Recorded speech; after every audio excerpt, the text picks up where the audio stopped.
और कौवे की कहानी। एक जंगल में बहुत प्यारा बरगद का पेड़ था।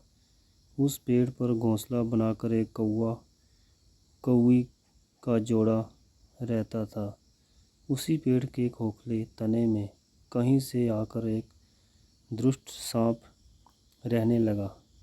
हर वर्ष मौसम आने पर कौवी घोंसले में अंडे देती और दुष्ट सांप मौका पाकर उनके घोंसले में जाकर अंडे खा जाता। एक बार जब कौवा कौवी जल्दी भोजन पाकर शीघ्र ही लौट आए तो उन्होंने उस दुष्ट सांप को अपने घोंसले में रखे अंडों पर झपटते देखा। अंडे खाकर सर्प चला गया। कौवे ने कौवी को ढांढस बंधाया, प्रिय हिम्मत रखो, अब हमें शत्रु का पता चल गया है, कुछ उपाय भी सोच लेंगे। कौवे ने काफ़ी सोचा विचारा और पहले वाले घोंसले को छोड़ उसने काफ़ी ऊपर टहनी पर घोंसला बनाया। और कौवी ने कहा, जहाँ हमारे अंडे सुरक्षित रहेंगे। हमारा घोंसला पेड़ की चोटी के किनारे निकट है और ऊपर आसमान में चील मंडराती रहती है। चील सांप की बैरी है। दुष्ट सांप जहाँ तक आने का साहस नहीं कर पाएगा। कौवे की बात मानकर कौवी ने नए घोंसले में अंडे दिए, जिसमें अंडे सुरक्षित रहे और उनमें से बच्चे भी निकल आए। इधर सांप सर्प उनका घोंसला खाली देखकर यह समझा कि उससे डर से कौवा कभी शायद वहाँ से चलेगी, पर दुष्ट सांप टो लेता रहता। उसने देखा कि कौवा कौवी उसी पेड़ में उड़ते हैं और लौटते भी वहीं हैं। उसे ये समझते देर नहीं लगी कि उन्होंने नया घोंसला उसी पेड़ के ऊपर बना रखा है। एक दिन सर्प खो से निकला और उनके कौवों का नया घोंसला खोज लिया। घोंसले में कौवा दंपति के 3 नवजात शिशु थे।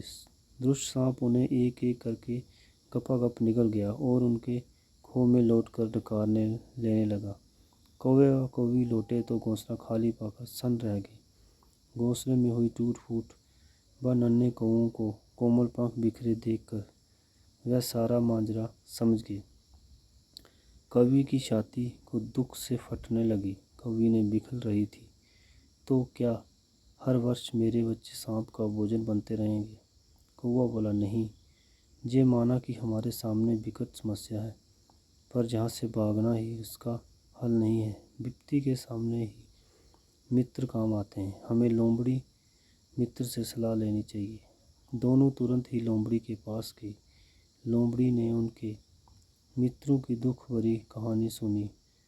उसने कौवा कौवी को आंसू पहुँचे और लोमड़ी ने कहा, काफ़ी सोचने के बाद कहा, मित्रों, तुम्हें ये पेड़ छोड़कर जाने की ज़रूरत नहीं। मेरे दिमाग में एक तरकीब है जिससे ये दुष्ट सांप से छुटकारा पाया जा सकता है। लोमड़ी ने अपने चतुर दिमाग में आई तरकीब बताई। लोमड़ी की तरकीब सुनकर कौवा कौवी खुशी से उछल पड़े। उन्होंने लोमड़ी को धन्यवाद दिया और अपने घर लौट आए। अगले ही दिन जो योजना अमल में लानी थी, उसी वन में बहुत बड़ा सरोवर था। उसमें कमल और नरगिस के फूल खिले रहते थे। हर मंगलवार को उस प्रदेश की राजकुमारी अपनी सहेलियों के साथ वहाँ जल क्रीड़ा करने आती थी। उनके साथ अंगरक्षक तथा सैनिक भी आते थे। इस बार राजकुमारी आई और सरोवर में स्नान करने जल में उतरी तो योजना के अनुसार कौवा उड़ता हुआ वहाँ आया। उसने सरोवर तट पर राजकुमारी तथा उसकी सहेलियों द्वारा उतार कर रखे गए कपड़ों व आभूषण पर नजर डाली। कपड़े के ऊपर राजकुमारी का प्रिय हीरे मोतियों का विलक्षण हार रखा था। कौवी ने राजकुमारी सहेलियों का ध्यान अपनी ओर आकर्षित करने के लिए काँव काँव का शोर मचाया। जब सबकी नज़र उसकी ओर घूमी तो कौवा राजकुमारी का हाथ चोंच में दबाकर ऊपर उड़ गया। सभी सहेलियां चीखी, देखो देखो, ये राजकुमारी का हार उठाकर ले जा रहा है। सैनिकों ने ऊपर देखा और सचमुच एक कौवा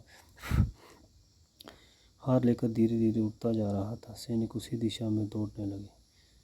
कौवा सैनिकों को अपने पीछे लगाकर धीरे धीरे उड़ता हुआ उसी पेड़ की ओर ले गया जहाँ जब सैनिक कुछ दूर रह गए तो कौवे ने राजकुमारी का हार उस प्रकार गिराया कि वह सांप के खो में भीतर जा गिरा। सैनिक दौड़कर खो के पास पहुंचे और उसने सरदार ने खो के भीतर झांका तो उसे बड़ा हार और उसके पास में ही एक काले सर्प की कुंडली मारे देखा। वह चिल्लाया, पीछे हटो, अंदर एक नाग है।